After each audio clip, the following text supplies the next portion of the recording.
Hello everybody, so today I will talk about calculus.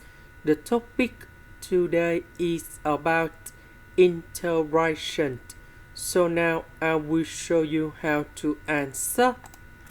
We want to use about integration by substitution. So I will put about u equals to cosine x.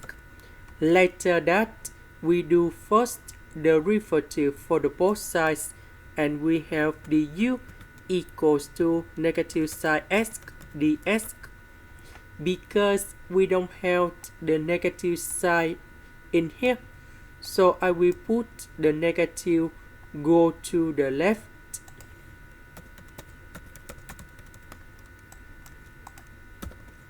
So this one we change by u. Sin x ds we change by negative du.